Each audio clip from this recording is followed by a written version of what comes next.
That's Clara, who used to like to free range all over the farm. And now she's having to she's having to curb her her wanderings. And in and out they go.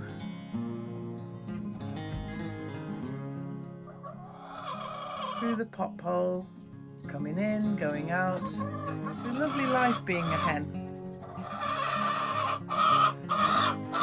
Oh, opal.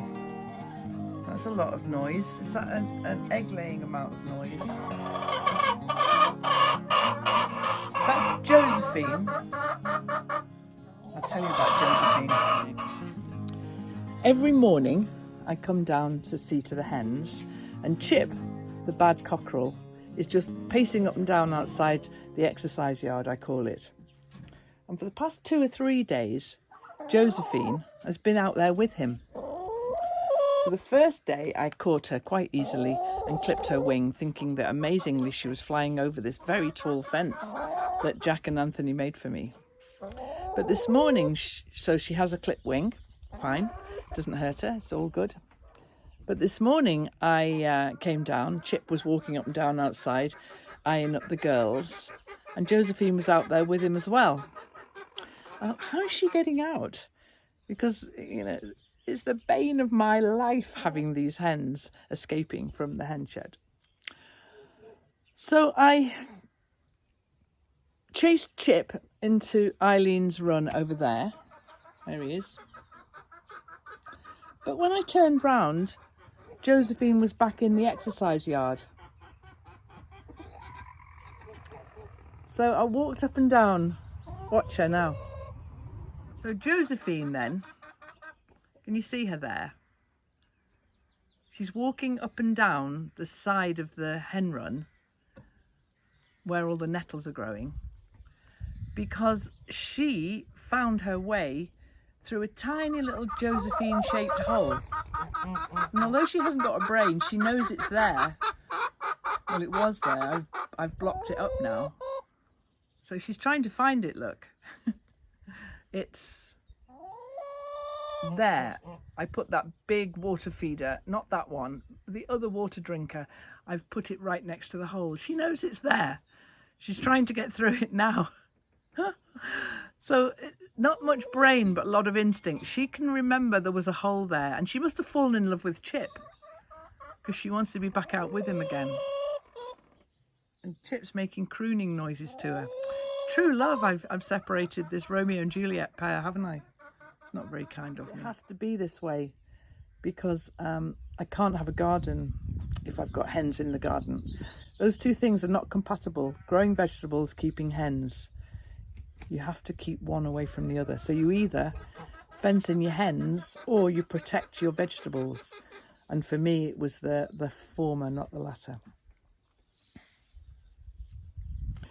So I'm sitting here waiting for one more egg. I'm not really. The other thing I'm doing is I'm preventing the jackdaws from coming and eating the grain I've put down. Because I feed my hens, but I also end up feeding half a dozen jackdaws as well, which I don't really want to do.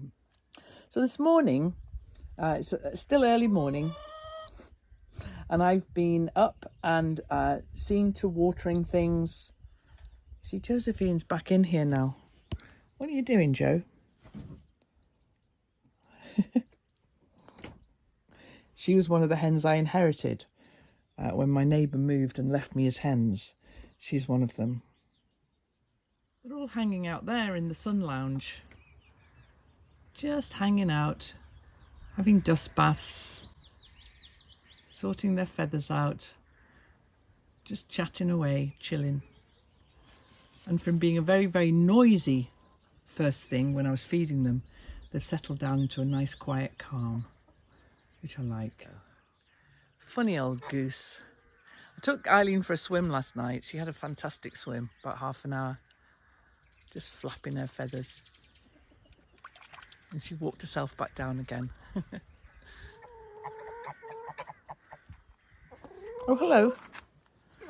Hello. Do you want to say hello to everybody? Hello. Oh, Eileen, you're such a goose. Oh, you'd peck me if you could, wouldn't you? Yes, I would.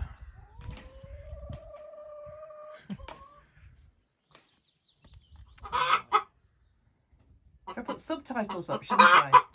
Joe's been saying, but I was here first. And the brown hen's saying, I don't mind. That's fine by me.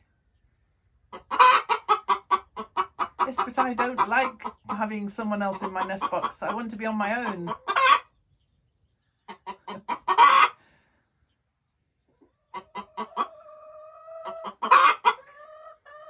This brown hen's just, whatever, I don't mind. Oh,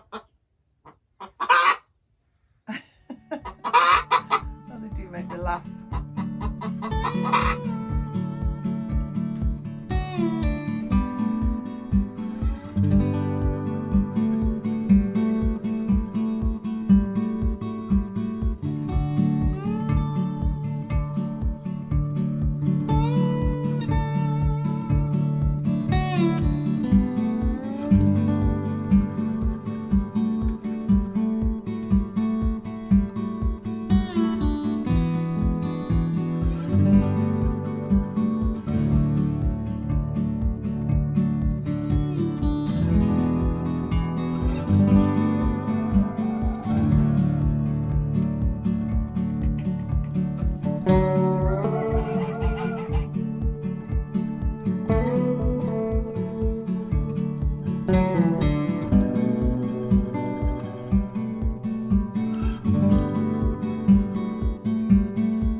So after all the poultry shenanigans, I took the boat out on the lake again.